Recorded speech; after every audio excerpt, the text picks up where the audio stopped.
Colossiens 1, les versets 9 à 14.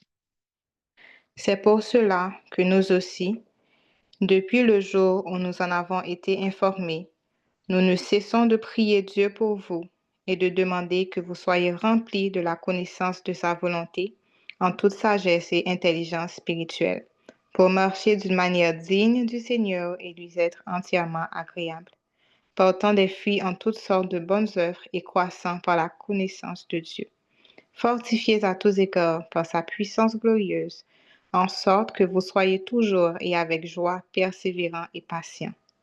Rendez grâce au Père qui vous a rendu capable d'avoir part à l'héritage des saints dans la lumière, qui nous a délivrés de la puissance des ténèbres et nous a transportés dans le royaume du Fils de son amour, en qui nous avons la rédemption, la rémission des péchés.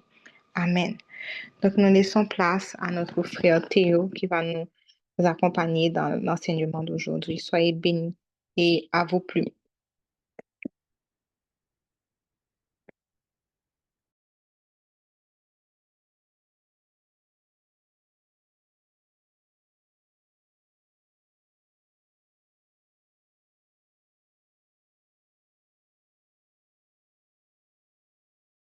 Ok, allô tout le monde. Est-ce que quelqu'un peut me dire dans le chat si vous arrivez à voir mon écran et si vous arrivez à m'entendre clairement?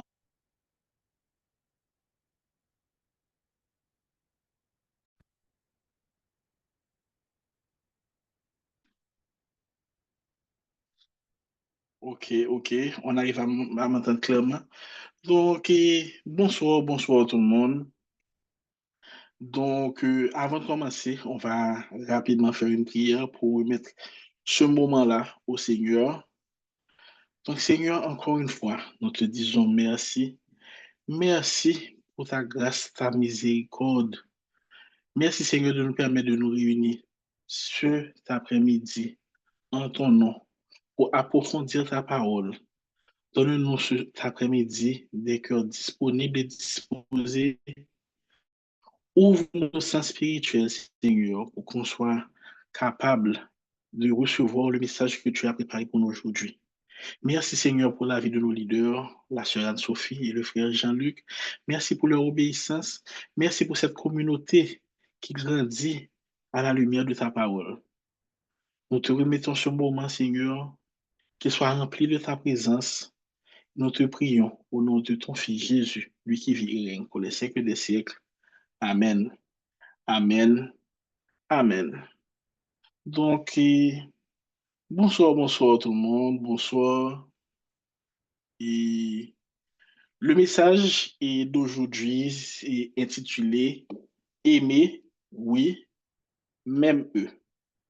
Donc, c'est un message qui est toujours inscrit dans la continuité de ce qu'on a commencé depuis le mois de juin, c'est-à-dire les réflexions autour du livre The God Who Lives in 99 de notre leader Anne-Sophie. Et aujourd'hui, on va surtout se concentrer sur le chapitre 6. La semaine dernière, et la sœur Elisabeth avait couvert le chapitre 5.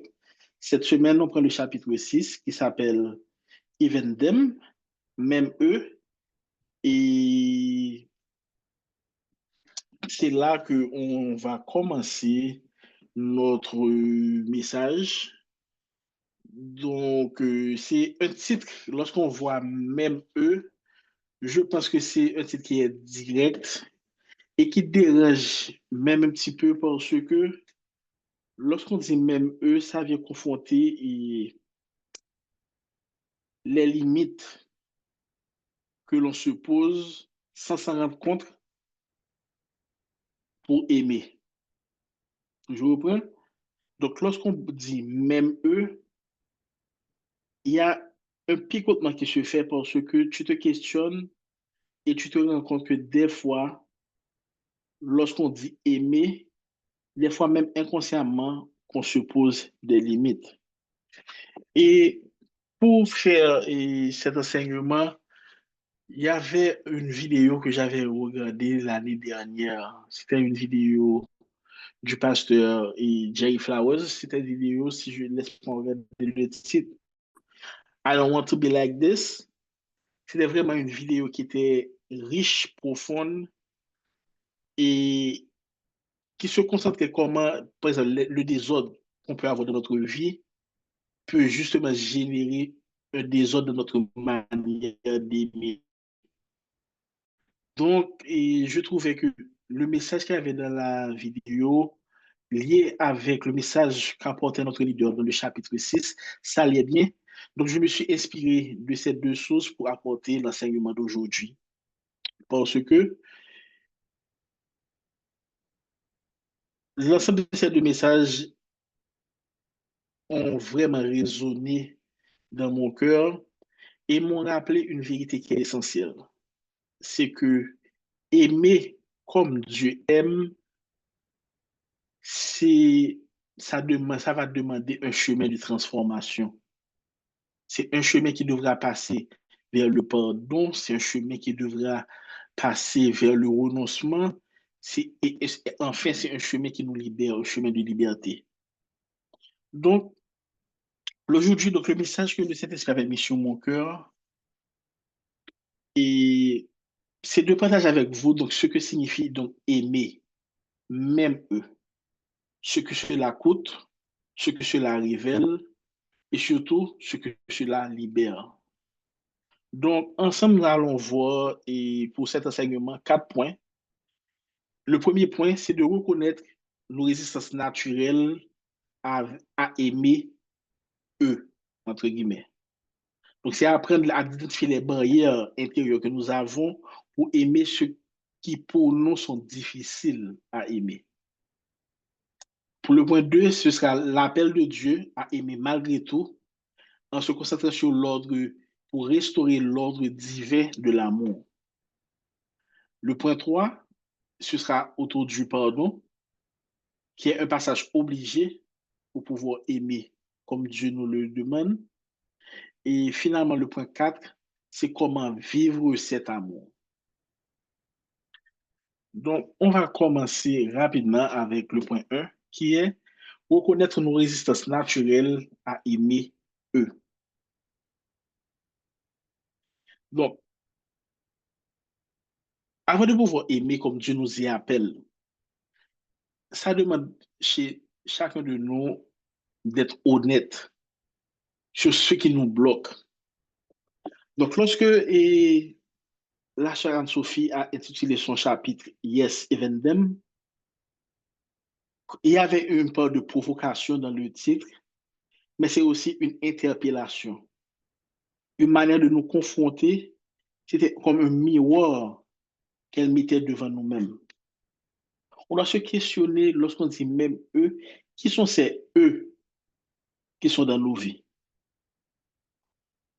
Qui sont ces eux, ceux qu'on tient à distance dans notre cœur, ceux qu'on refuse consciemment ou même inconsciemment d'aimer, ceux qui, sans pouvoir le dire à haute voix, c'est qu'on a déjà quelque part, on les a déjà catégorisés. Nous avons dit comme ça que, ah, comment, Seigneur, pas eux-mêmes. Quand même, pas eux-mêmes, comme si, c'est comme si, quelque part, nous pas voulu dire à haute voix, mais que nous a clé au nez, c'est que, même eux-mêmes, mon Dieu, comme si, à un moment, de trop. Donc, donc, si on veut être honnête, on les connaît, c'est eux. Donc, on va essayer de les voir ensemble au cours de cet enseignement pour pouvoir justement faire cette introspection et réaliser maintenant des fois ce qui nous bloque pour nous empêcher d'aimer comme Dieu nous le demande. Donc, la première catégorie, c'est ceux qui nous ont blessés personnellement. Et ce sont souvent ceux comme c'est avec qui il y a une certaine proximité, ceux à qui on a confié notre cœur, c'est soit un membre de notre famille, un ami, un responsable spirituel. Et des fois, c'est avec eux que des fois, et qui nous font, dans les relations, qui nous font le plus mal. Parce que la douleur est beaucoup plus vive pour ces personnes, parce qu'il y avait une confiance qui était établie et qui a été brisée. Pendant on attendait de ces personnes-là de l'amour, on a reçu une blessure. Et souvent, aimer ces personnes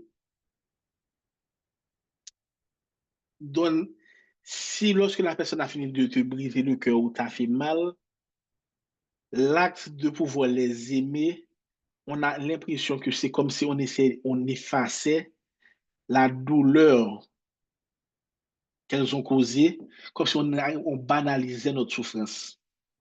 C'est comme ça que notre corps, c'est comme ça que notre chair réagit à ce genre de situation.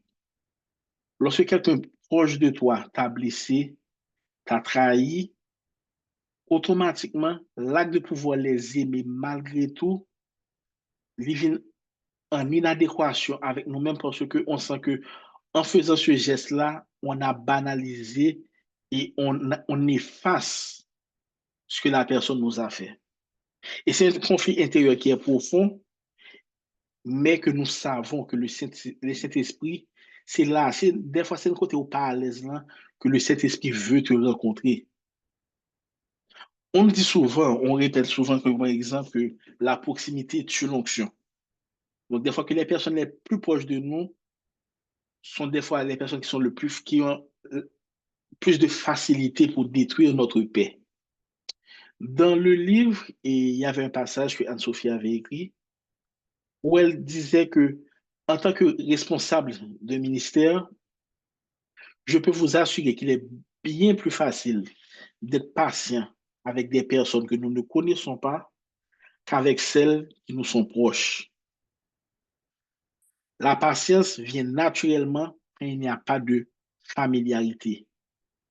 Et c'est pourquoi les gens qui nous entourent voient souvent nos pires comportements.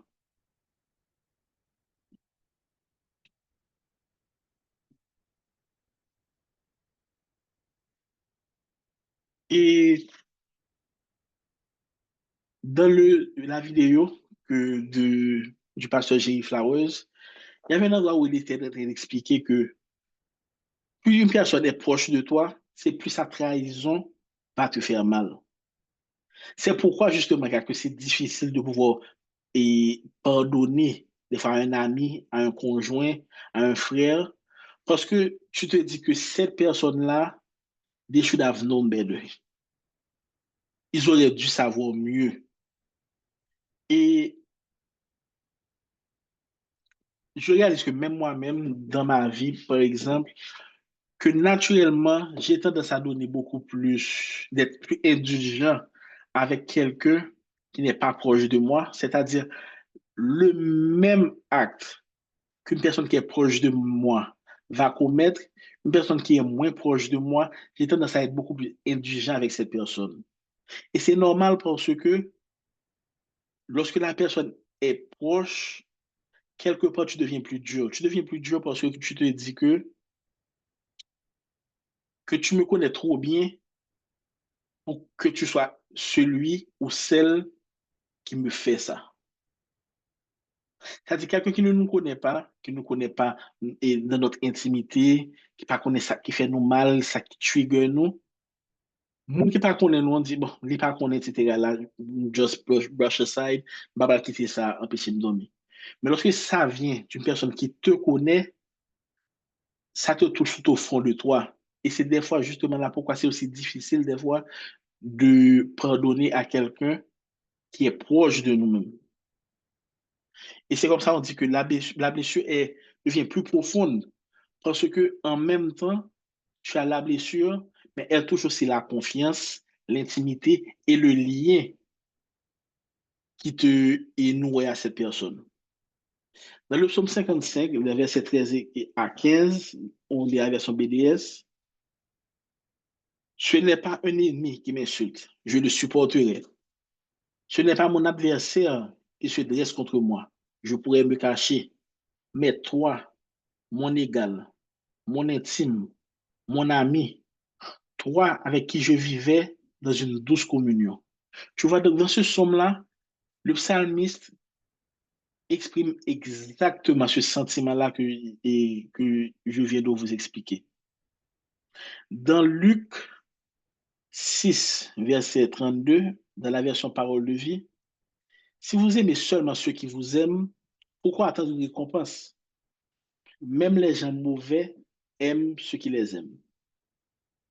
Donc, et si la vraie preuve d'amour, c'est justement de les aimer eux, ceux qui nous ont profondément blessés. Et pour ceux qui voient l'écran, lorsque je pensais à ce passage, oui, encore une fois, c'est cette musique qui m'est venue, pour ça qui connaît là, oui, et qui, oui, it's that song again, mais c'est la musique What If de Christine DiMarco. Et là, j'ai pris des paragraphes parce que des fois, il y a tellement de puissance et de profondeur, par exemple, dans un texte de worship. Je vais lire la traduction française où l'artiste est en train de l'expliquer. Et si Jésus désirait la miséricorde, pendant que moi, je suis occupé à juger les autres pour leur action. Car si j'ai son cœur et son amitié, alors je dois savoir qu'il aime les menteurs et les voleurs. Et si je passais ma vie dans sa vigne et qu'à minuit, il rachetait mes ennemis. Et si ce qu'il attendait, c'était simplement que je lui fasse confiance. Est-ce que cela me suffirait? Est-ce que cela serait assez pour moi? Et si la table du mariage de Jésus accueillait ceux qui m'ont blessé et fait du mal? Donc, je sais que c'est un passage que j'ai, dans des enseignements précédents que j'ai partagé, mais dans le contexte du chapitre de ce livre, je pense que ça prend encore beaucoup plus de poids parce qu'il touche au cœur même de notre résistance des fois.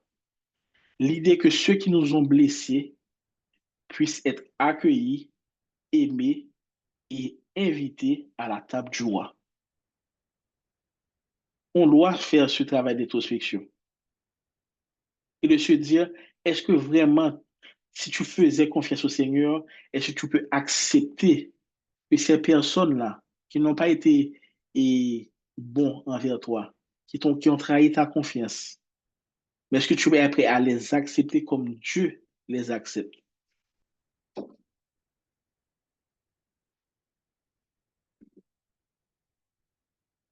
Maintenant, la deuxième catégorie qu'on peut parler pour ceux, comme si le E, c'est ceux que on juge indignes carrément d'amour. Donc, c'est ce genre de personnes que l'on n'aime pas seulement à cause de ce qu'elles font ou ce qu'elles représentent, parce que ce qui me vient à tête, par exemple, lorsqu'on prend par exemple la situation en Haïti, on a les gangs, les kidnappeurs, tous ceux qui manipulent et qui sont en train d'étouffer et d'étrangler notre société. Donc, pour la plupart de nous qui venons d'Haïti, c'est pas une théorie, c'est quelque chose qu'on vit chaque jour dans notre chair, dans notre cœur. Et beaucoup ont même vécu ça, c'est-à-dire que donc, ces personnes, des fois, ce sont des voisins, des personnes de monde qui levaient avec eux sous quartier, hein. Et aujourd'hui, on a regardé qui transformé en des instruments de mort. Donc, pour beaucoup d'entre nous, comme si c'est chaque jour un combat pour ne pas céder à la haine ou au désespoir. Beaucoup ont dû fuir Haïti et à cause de cette violence. Et nombreux sont ceux qui prient chaque jour pour leurs proches qui sont restés au pays et d'autres qui vivent chaque jour la situation. Donc on peut pleurer, on peut prier, mais au fond, lorsqu'on est honnête, on se dit, comment Dieu peut nous demander d'aimer ces personnes-là? Comment Dieu peut nous demander d'aimer ces personnes qui ont tout détruit? Et tu te dis réellement que, ah Seigneur, au moins de trop.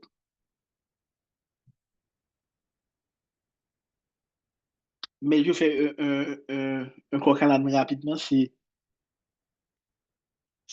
des fois pour nous réaliser comment c'est facile, des fois pour nous dire, le nous honnête avec mon Dieu, c'est facile pour nous dire, ah, au moins de trop.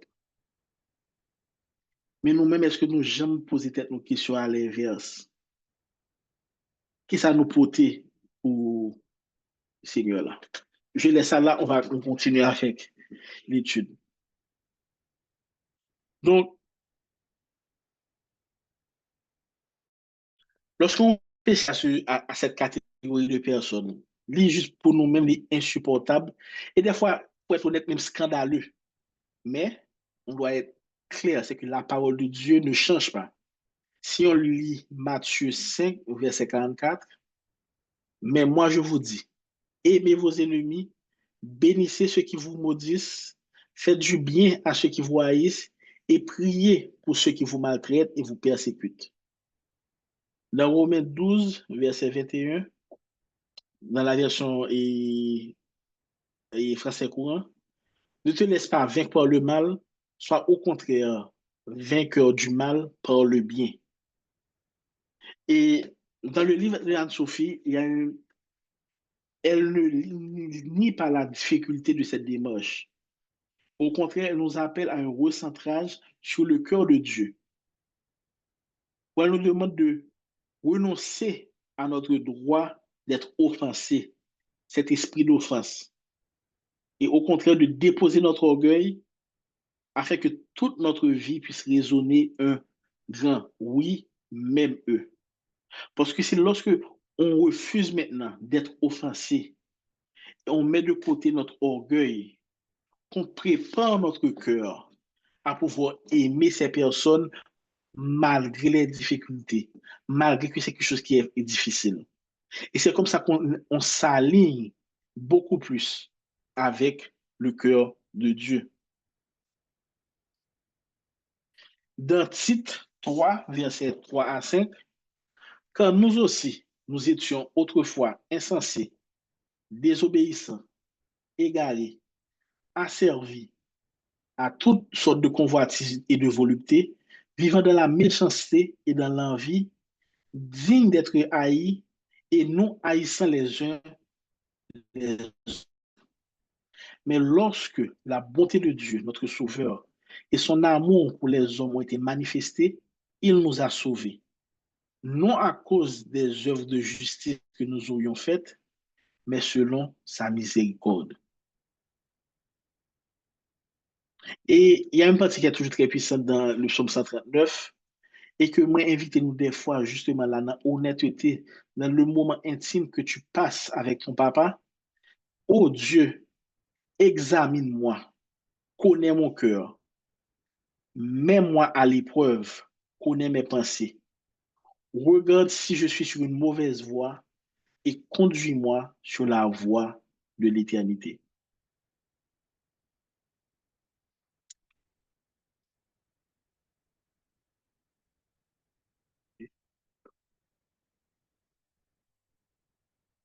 Donc, le premier point qu'on a vu où on s'était dit d'essayer de reconnaître nos résistances naturelles à aimer ces eux-là, c'est que le premier point nous invite à faire une pause. C'est, il nous demande de mettre un nom sur nos résistances, pour nous conscients que quelque part à l'intérieur de notre chair résiste à vouloir aimer ces personnes-là. Ça nous demande aussi d'identifier les personnes que consciemment ou inconsciemment nous avons écartées de notre cœur. Ça peut être un groupe de personnes, une personne précise, ou même nous-mêmes. Mais c'est là que le vrai amour commence. Parce que le vrai amour commence dans la transparence, dans cette confrontation intérieure, lorsqu'on est honnête avec soi, et enfin, lorsqu'on est prêt à obéir à notre Seigneur. Dans Romains 5, verset 8, mais Dieu prouve son amour envers nous en ce que lorsque nous étions encore des pécheurs, Christ est mort pour nous. On va passer maintenant au point 2, qui est restaurer l'ordre divin de l'amour. Donc, si nous avons du mal à aimer eux, ce n'est pas seulement parce qu'ils sont difficiles à aimer et pas seulement par leur action, leur trahison ou leur violence. Et ce n'est pas toujours parce qu'on trouve que ces gens de personnes sont pires que nous. Des fois, c'est parce que notre manière d'aimer a été déformée. Donc, ce n'est pas juste des fois un problème relationnel, c'est aussi un problème spirituel. Parce que souvent, on a appris à aimer selon nos émotions, nos blessures, nos attentes. Mais Dieu ne nous appelle pas à aimer comme le monde aime. Et Dieu a établi un ordre pour savoir aimer. Dieu a établi dans sa parole un ordre pour savoir comment aimer. Et c'est pourquoi c'est selon ce principe divin que, par exemple, dans le message du pasteur J. Faust, il avait quelque chose où il a dit que the order matters, c'est-à-dire l'ordre compte. C'est pas juste une suggestion, l'ordre compte. Et si on regarde bien, il y a beaucoup de souffrances, de relations brisées et des fois même des périodes de sécheresse spirituelle. Ça va trouver leur racine dans ce désordre-là, des fois, dans notre manière d'aimer. Parce que souvent, Dieu n'a pas la première place. Souvent, le moi prend trop de place. Ou bien même encore, les autres prennent trop de place. Donc, pourquoi je pense que c'est essentiel, avant d'aller plus loin, de se poser cette question, est-ce que j'aime dans le bon ordre? Est-ce que j'aime comme Dieu le veut ou bien je laisse et cet amour être guidé par mes blessures, ce que j'ai vécu? Donc, dans ce point-là, on va essayer de voir l'ordre divin de l'amour et comprendre les dangers spirituels qu'un désordre émotionnel peut créer.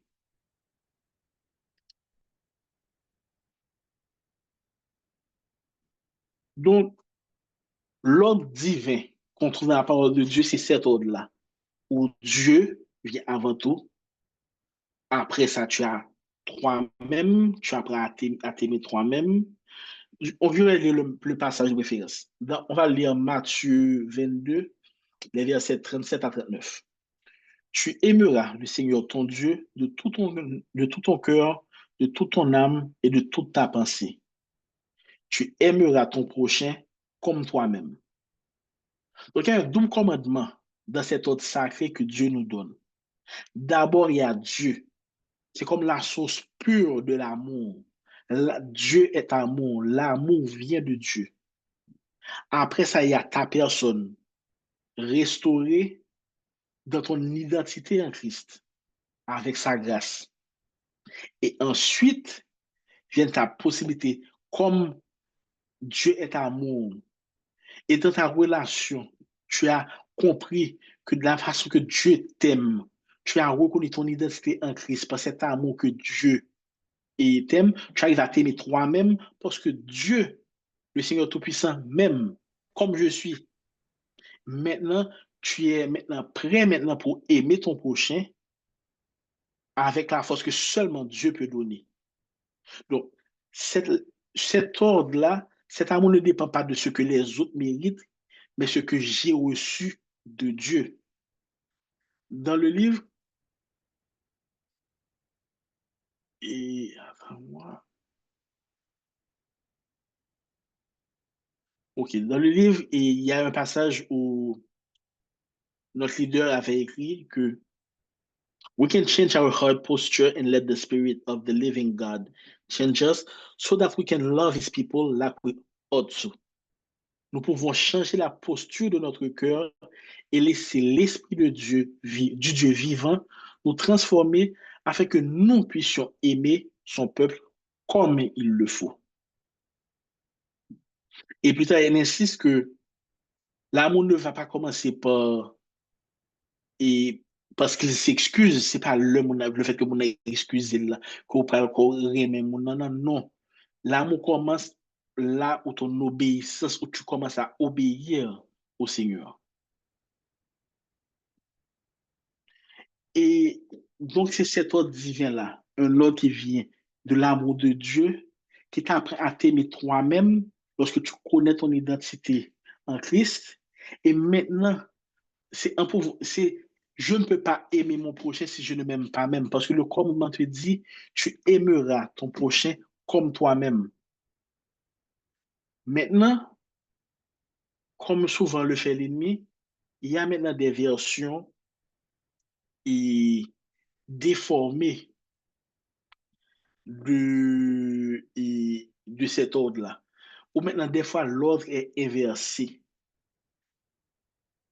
Et je pense qu'il y a, dans le chapitre 6, il y avait une question que la sœur Sophie,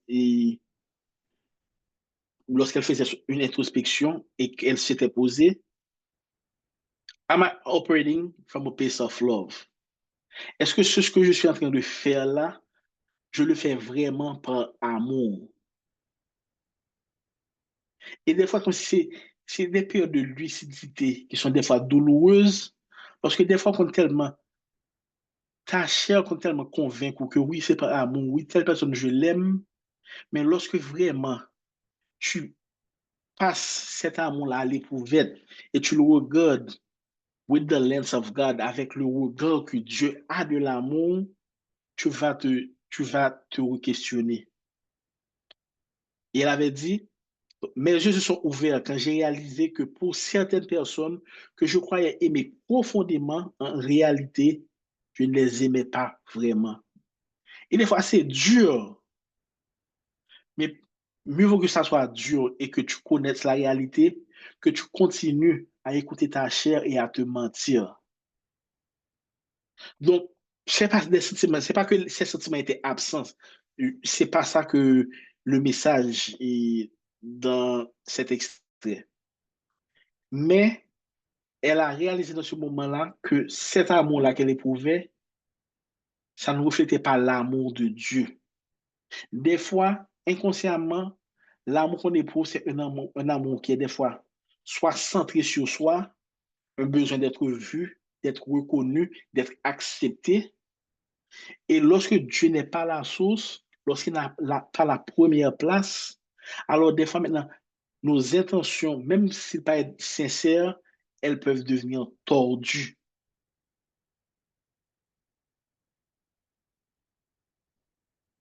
Parce qu'un amour qui ne commence pas avec Dieu, c'est un amour qui est vulnérable aux mensonges de notre chair. Un amour qui ne commence pas avec Dieu, c'est un amour qui est vulnérable aux mensonges et de notre chair. Donc, tout à l'heure, on avait vu l'ordre divin où Dieu était avant. Après ça, on apprend à s'aimer soi-même et ensuite, on est capable d'aimer son prochain. Donc, Dieu en premier, donc c'est de lui que je retrouve mon identité, mon affirmation, ma sécurité. Je viens en second parce que je me vois maintenant à travers le regard de Dieu et je peux m'aimer sainement. Le mot sainement est important là. S'aimer sainement. Et maintenant, les autres viennent en dernier parce que c'est à partir de l'amour que j'ai reçu que je peux maintenant aimer les autres, aimer mes frères. Mais maintenant, lorsque l'ordre est inversé, nos relations deviennent maintenant des pièges émotionnels. Allons prendre par exemple l'ordre où on dit que on met les autres avant, on se met après, et ensuite vient Dieu. Dans cet ordre-là, ce qui arrive, c'est que tu es en train de t'aimer à travers le regard des autres. Donc, je suis en train de m'aimer, c'est-à-dire que je trouve ma validation, mon amour propre dépend maintenant de comment les autres me perçoivent. Donc, lorsque quelqu'un que tu aimes te rejette, ça ne dit pas seulement ta relation, mais ça remet en question même ta valeur personnelle. Parce que tu as attaché ta valeur personnelle à ces personnes-là avant tout. Donc, Dans la vidéo du pasteur Flowers, il avait dit, donc, si tu aimes selon comment il t'aime, donc ce qui va arriver, c'est que lorsqu'ils vont te rejeter, ça va confirmer ce que tu pensais déjà. C'est que tu n'es pas digne d'amour. Parce que la seule raison où tu vas décider d'aimer les autres avant que tu t'aimes et que tu es en train de, tu cherches la validation de ta personne avec le regard des autres, c'est parce que quelque part, tu ne t'aimes pas toi-même.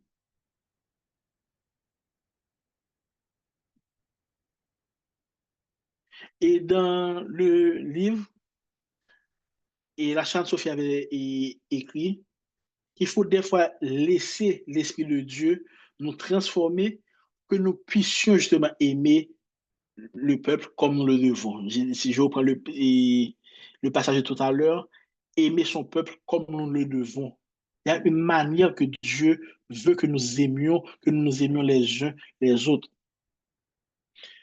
On peut prendre par exemple un autre point, c'est par exemple le cas où je me mets avant, moi, j'aime les autres, et puis après, ça vient Dieu. C'est quelque part, c'est un format d'un amour qui est autocentré. Dieu est relégué en arrière-plan. Et maintenant, tu aimes les autres seulement s'ils répondent à tes critères. Et souvent, maintenant, tu vas te persuader que c'est spirituel, que c'est une sorte de protection émotionnelle. C'est ce qui arrive. Et lorsque ta chair te ment, des fois, même spirituellement, il fait sens pour vous-même. Parce que tu vas te dire que non, je ne veux pas être utilisé et je protège mon cœur et Dieu ne veut pas que je sois faible. Donc, cette manière de te mettre devant et d'imposer ta manière d'aimer aux autres, des fois, quand même rationaliser ou mettre bon Dieu dans l'affaire. Donc, il y a des paroles que maintenant dans ta chair qui peuvent même sonner pieuses, mais qui dissimulent en fait la peur, l'orgueil et des fois justement des cicatrices, des blessures qui ne sont pas encore guéries. Dans Proverbe 21, verset 2, toutes les voies de l'homme sont droites à ses yeux, mais celui qui pèse les cœurs, c'est l'Éternel. Donc, même dans notre raisonnement spirituel, je vais dire ça entre guillemets, Dieu regarde la source réelle de notre attitude. Et dans le livre, la Charles Sophie insiste beaucoup dessus, c'est que on ne peut pas accomplir l'agenda de Dieu sans d'abord remettre nos cœurs dans ses mains. Ou pas qu'à Dieu faire travail bon Dieu à l'aide pour Dieu faire avec propre intelligence, pas avec propre force, pas pour pouvoir être digne, être prêt justement à faire le travail du Seigneur, il faut d'abord que ton cœur soit transformé, que tu aies un cœur de service. Et cœur de service n'est pas qu'à venir de propre force. Il faut justement à cet instant d'humilité et de savoir que tu dois remettre ton cœur au Seigneur pour qu'il soit capable de transformer avec tes propres forces. Dans le livre, elle dit que seul le Saint-Esprit connaît le niveau de guérison dont nous avons besoin pour pouvoir aimer comme Jésus.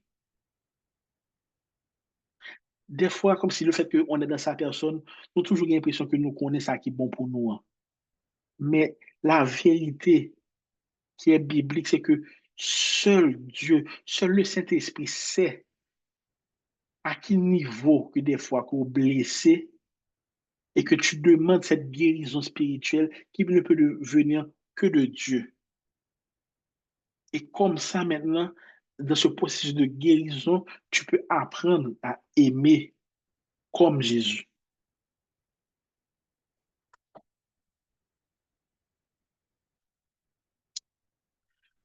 Et je voulais, par exemple, il y avait un passage que je trouvais qui était intéressant et je vais les lire dans les deux versions. Est-ce qu'il y a quelqu'un qui peut supporter volontaire pour lire la version en anglais pour moi, et puis quelqu'un pourra lire la traduction que j'ai mis à côté.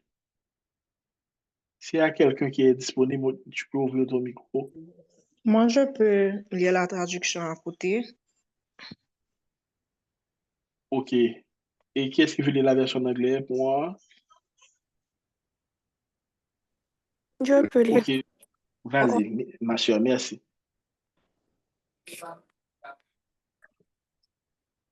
Even when we are doing something good for God, if you are motivated by the desire to prove something, it is not the Holy Spirit who is driving you. Something else is driving you. When we want someone eyes to be open for the sole purpose of tapping ourselves on the shoulder, we are missing the mark. Sinning is missing the mark. This is where the devil deceives us. He makes us think that as long as we are doing God's work, it doesn't matter how we do it. OK, merci, ma chère. Et pour la version française? Ok, Chère la version Fanny? française, Oh, c'est Elisabeth, OK, Elisabeth. vas-y. Ok. Même lorsque tu fais quelque chose de bien pour Dieu, si tu es motivé par le désir de prouver quelque chose, ce n'est pas le Saint-Esprit qui te pousse. C'est autre chose qui te pousse. Lorsque nous voulons que quelqu'un ouvre les yeux dans le seul but de nous taper nous-mêmes sur l'épaule, nous passons à côté de l'essentiel. Pécher, c'est manquer la cible. Et c'est là que le diable nous trompe. Il nous fait croire que tant que nous faisons l'œuvre de Dieu, la manière dont nous le faisons n'a pas d'importance. Amen. Merci, ma chère. Donc, des fois, justement, cet amour qui est centré sur soi va justement refuser cette vulnérabilité-là. Il va éviter justement les confrontations que Dieu va utiliser pour faire ce travail en nous. Donc, pour conclure ce point, l'amour vrai, ça commence dans l'adoration et pas dans l'émotion. Et ça exige un recentrage spirituel où on doit mettre Dieu d'abord, on met soi ensuite, qui est restauré par Dieu.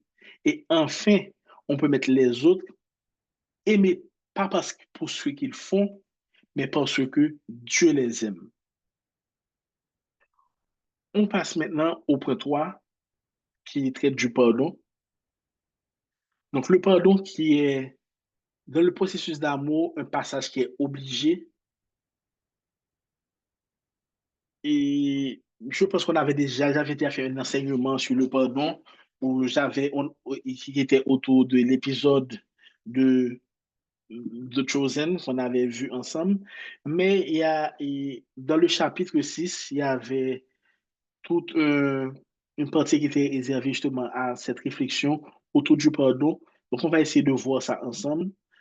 Et le premier point à voir pour le pardon, c'est que pardonner, ça ne veut pas dire oublier ou minimiser.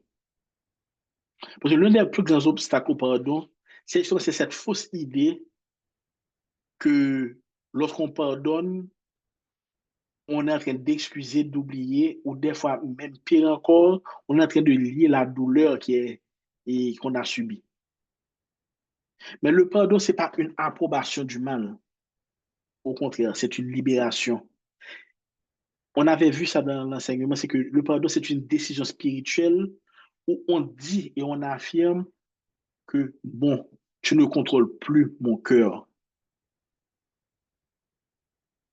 Et, et dans le livre, et Anne-Sophie l'a exprimé d'une manière assez poignante, c'est que, où elle dit la vérité, c'est que il y a des gens que j'ai pardonnés sans aucune intention de restaurer une quelconque relation avec eux.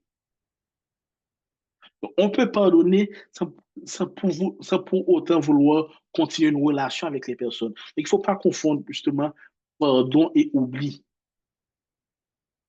Parce que et le fait de ne pas vouloir restaurer une connexion ou quelconque relation avec eux, ce n'est pas un manque d'amour, c'est justement c'est reconnaître que la paix peut exister à l'intérieur de nous sans justement forcément retourner à cette proximité-là. Peut-être que justement pour que je puisse rester en paix, pour avoir ma paix, Dieu me montre que je ne suis pas obligé d'être tout près de mon ça, je ne suis pas obligé d'être amis avec mon ça là. Mais, whatever ça a été fait là, je trouve dans mon fond intérieur, Dieu me permet de trouver la force de pardonner. Donc, dans Éphésiens 4, verset 31 et 32, que toute amertume, toute animosité, toute colère, toute clameur, toute calomnie et toute espèce de méchanceté disparaissent du milieu de vous. Soyez bons les uns envers les autres, compatissants, vous pardonnant réciproquement comme Dieu vous a pardonné en Christ.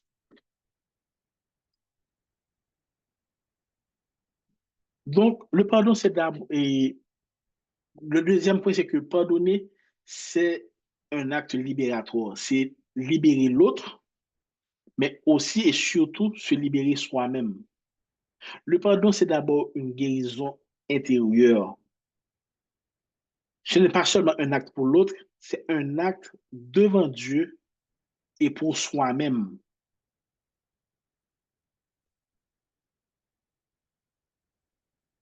Parce que dans le livre, on a appris que ceux qui nous ont profondément blessés, des fois, ils ne s'excuseront peut-être jamais. Ils ne reconnaîtront peut-être jamais l'étendue de leur tort. Mais Dieu ne nous demande pas d'attendre leur excuse. Dieu attend seulement notre obéissance. Et c'est cette déclaration qui est le noyau spirituel de ce point, c'est que, comme on avait dit tout à l'heure, que l'amour ne commence pas avec une excuse. On n'attend pas que l'autre s'excuse. L'amour, ça va commencer avec l'obéissance. Ne rendez dans Romains 12, versets 17 et 18, ne rendez à personne le mal pour le mal. Recherchez ce qui est bien devant tous les hommes, autant que possible, dans la mesure où cela dépend de vous. Vivez en paix avec tous. Le troisième point de ce point, c'est que pardonner, c'est un acte de foi. Ce n'est pas juste un sentiment, c'est un acte de foi. Pardonner, ce n'est pas un acte naturel. Ce ne sera jamais un acte naturel. Parce que, pourquoi je dis que ce n'est pas un acte naturel? Parce que ce n'est ni émotionnel et ce n'est pas facile. Mais par contre, ce qu'on sait, c'est que c'est un acte de foi radical. Je vais reprendre le passage de tout à l'heure. C'est que seul le Saint-Esprit connaît le niveau de guérison dont nous avons besoin pour aimer comme Jésus. Seul le Saint-Esprit connaît le niveau de guérison dont nous avons besoin pour aimer comme Jésus. D'ailleurs, dans la vidéo du pasteur Faouez, il y a un passage où il disait que tu ne peux pas guérir de ce que tu répètes sans cesse dans ta tête. Tu ne peux pas guérir de ce que tu répètes sans cesse dans ta tête. Donc, le conseil qu'on a reçu dans Colossiens 3, verset 13, supportez-vous les uns les autres. Si quelqu'un a une raison de se plaindre d'un autre, pardonnez-vous réciproquement. Le Seigneur vous a pardonné, faites comme lui. Le quatrième point, c'est que c'est l'acte de demander pardon. L'acte de demander pardon. Parce que si Dieu nous appelle à pardonner, il nous appelle aussi parfois à faire un pas beaucoup plus évident. C'est des fois difficile de reconnaître nos torts et de demander pardon. Parce qu'on vit dans un monde où c'est facile pour chacun de justifier ses actes. Mais dans ce monde-là, où c'est aussi facile de pouvoir justifier ses actes, l'acte de dire je suis désolé est puissante dans le spirituel. Dans le chapitre, Anne-Sophie écrivait, Healing often begins with a heartfelt apology. La guérison commence souvent par des excuses sincères. Et elle poursuit, elle dit, certains d'entre nous portent encore les blessures qui auraient pu commencer à guérir depuis longtemps si seulement quelqu'un avait dit, je suis désolé.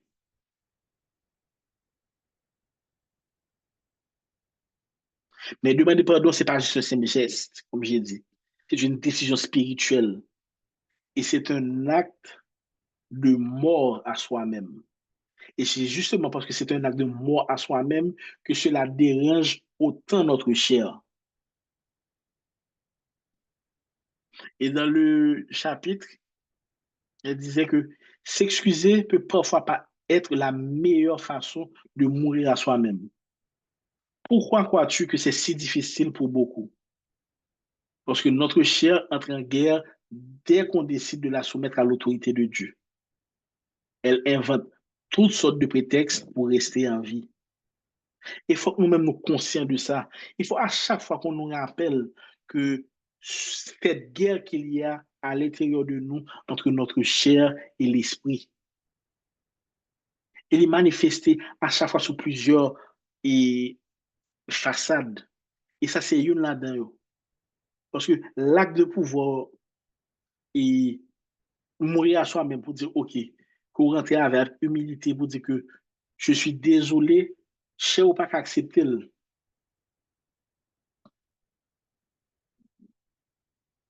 Et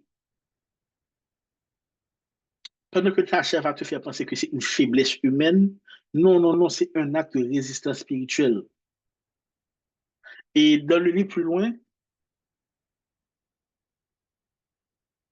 Anne-Sophie expliquait que voilà pourquoi tant de gens ne savent pas vraiment comment s'excuser. Mais quand on réalise que Dieu nous dit oui, même eux, alors on peut demander pardon. Parce qu'on ne place plus notre besoin d'avoir raison au-dessus du désir de Dieu de sauver cette personne ou de lui faire faire l'expérience de sa présence.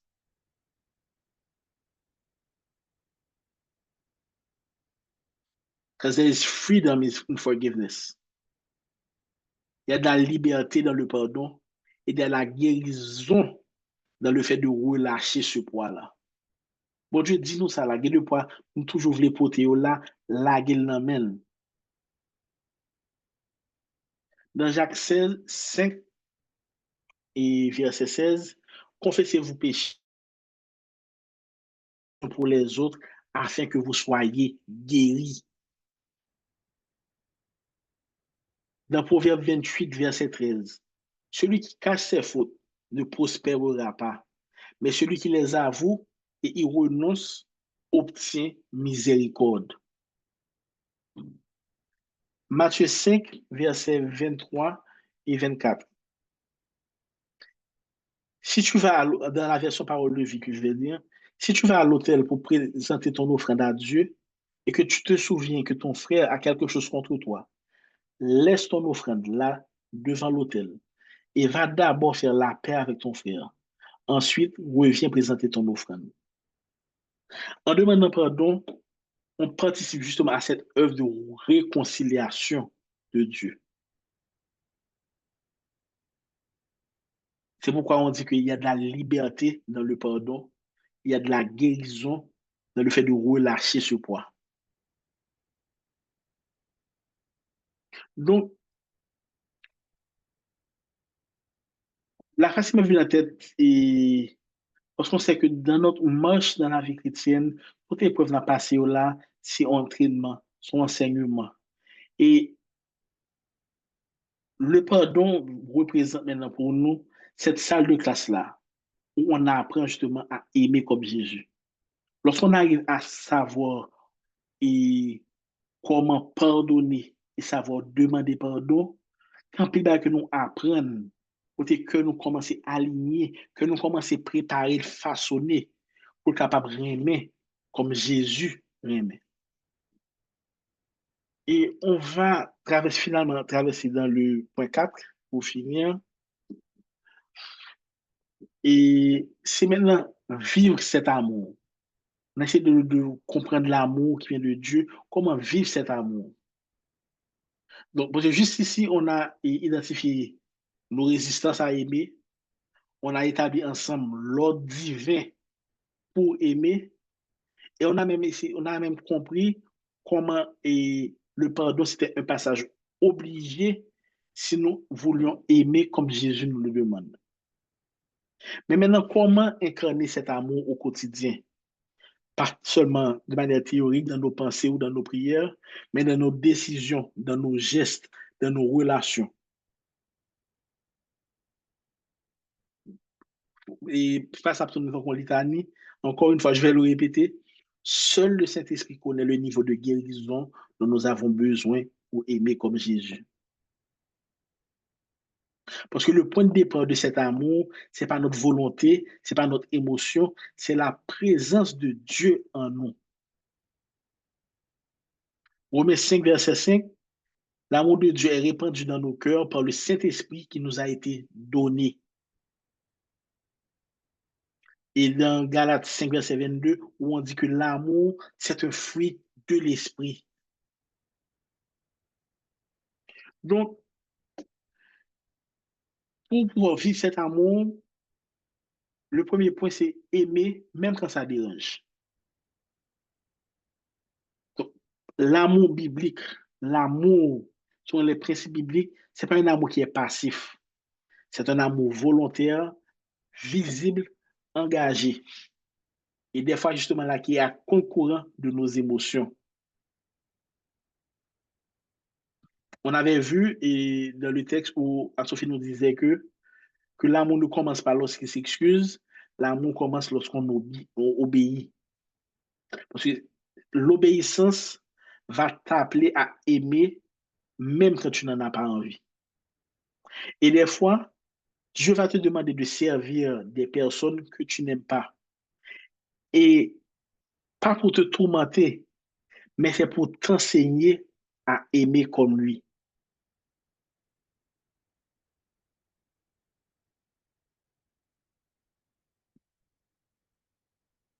Pour nous enseigner à aimer comme lui. Dans Jean 3, verset 18, n'aimons pas en parole et avec la langue, mais en action et avec vérité. Donc cela veut dire que aimer demande de prier activement pour ceux qu'on a du mal à aimer. De servir, avoir ce cœur de service, même quand ça ne nous arrange pas. De refuser, de rejeter la vengeance, même quand elle nous paraît juste. Et de bénir là où on aurait voulu se taire. Dans Romains 12, on reprend Romains 12, verset 21. Si ton ennemi a faim, donne-lui à manger. S'il a soif, donne-lui à boire. Ne te laisse pas vaincre par le mal, mais surmonte le mal par le bien. Si ton ennemi a faim, donne-lui à manger. S'il a soif, donne-lui à boire. Ne te laisse pas vaincre par le mal, mais surmonte le mal par le bien. Donc, aimer, ce n'est pas d'attendre les bonnes circonstances, ni un sentiment spontané qui va surgir lorsque tout va bien. C'est une décision qu'on prend. Et c'est un pas d'obéissance. Aimer, c'est pouvoir prier pour ceux qui nous ont blessés. Aimer, c'est honorer ceux que j'ai jugés. Aimer, c'est aller vers ceux que j'avais exclus dans ma prière. Aimer, c'est choisir de ne pas médire, même lorsque j'en ai l'occasion. Aimer, c'est pouvoir ouvrir son cœur, même lorsqu'on sait qu'on s'expose. Le deuxième point, c'est la posture intérieure qui demande l'humilité et la dépendance. Donc, aimer selon Dieu ne commence pas avec une action extérieure, mais par une transformation intérieure. Il est impossible d'aimer comme Jésus sans être continuellement connecté à Jésus. Pas pour rien qu'on dit qu'il est le Saint, on est le serment. Nous pas qu'à vouloir pour nous prendre main comme Jésus, pour nous prendre comme modèle, ça nous paraît être connecté dans source là.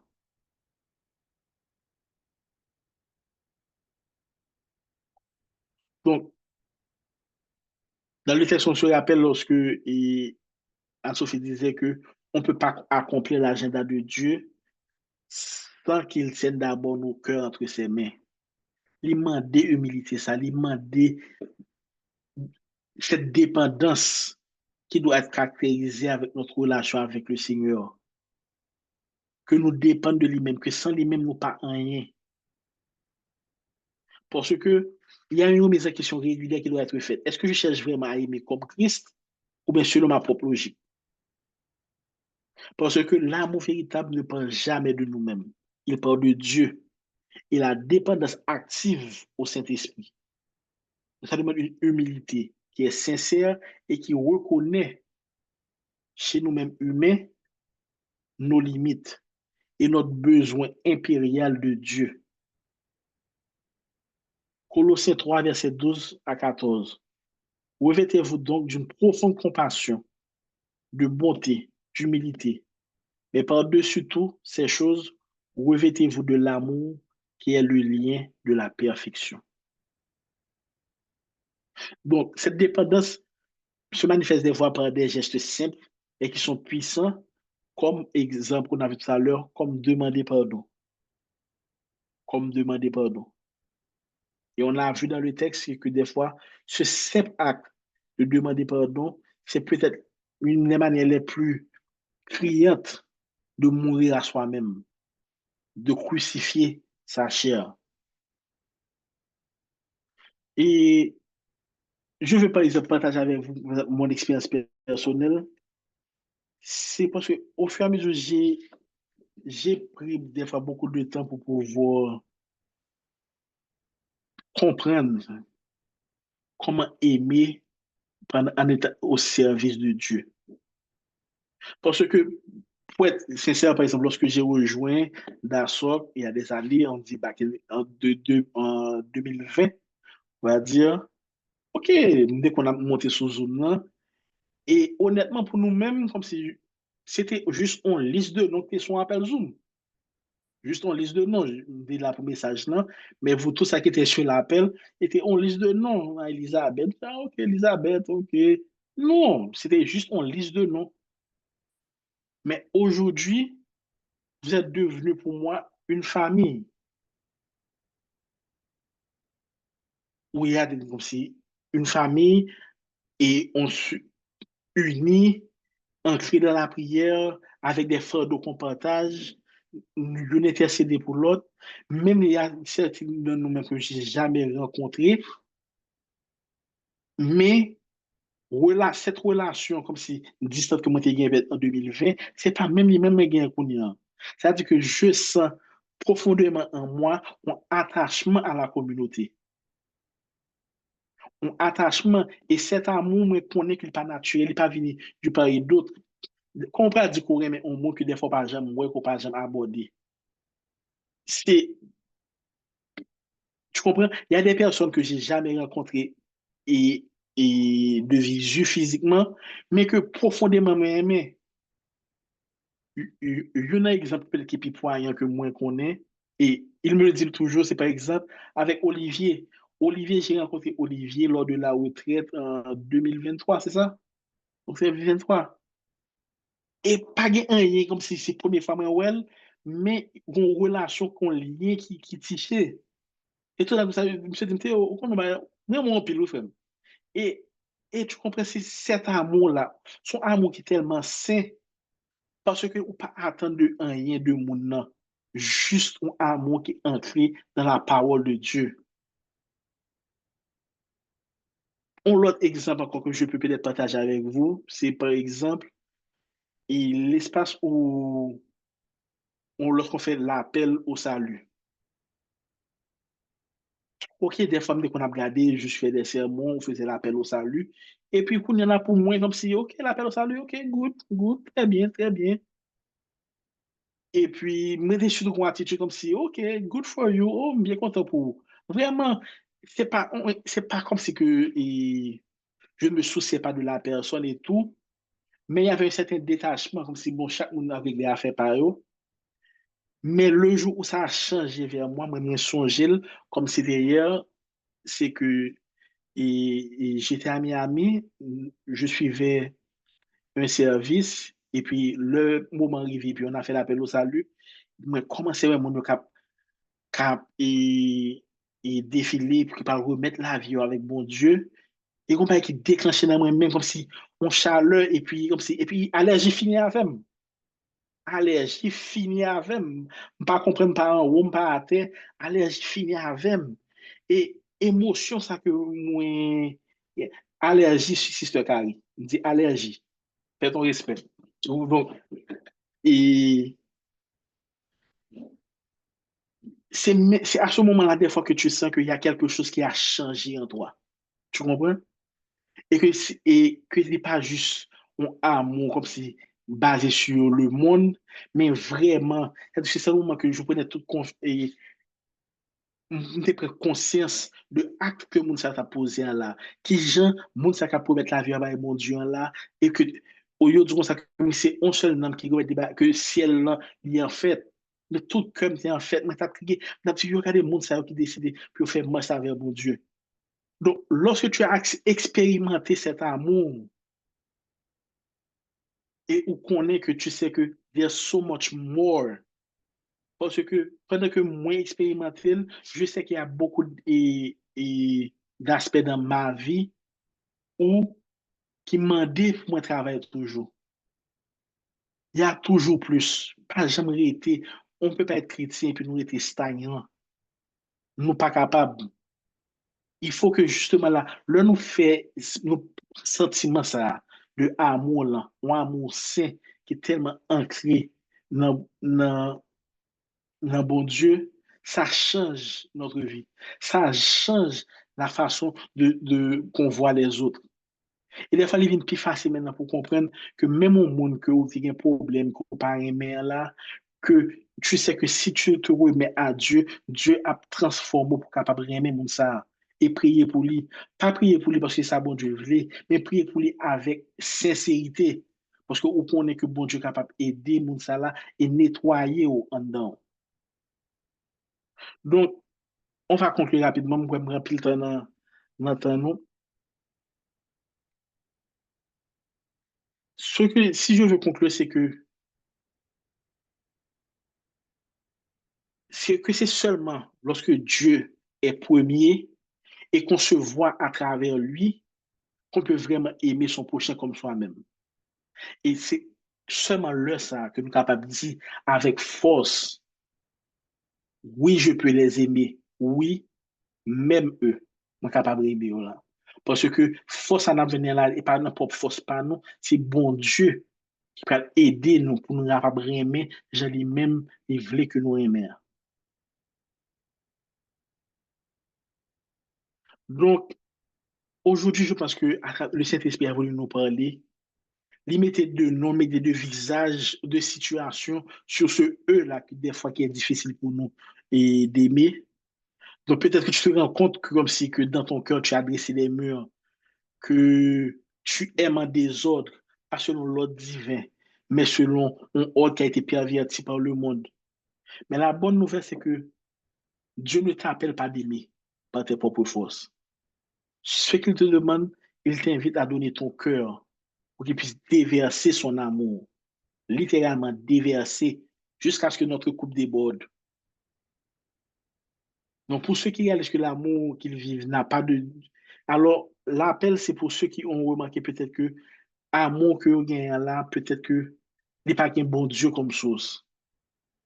Ou bien des fois, comme c'est pour ceux qui trouvent que c'est toujours difficile pour remettre comme si monde ça que nous sentons qu'il est difficile pour nous aimer entre les mains de Dieu.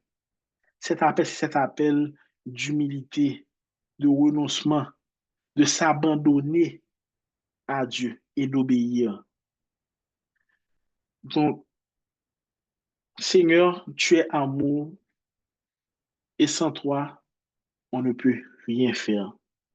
Donc, aujourd'hui, on veut reconnaître que des fois, notre manière d'aimer est souvent blessée, confuse, désordonnée.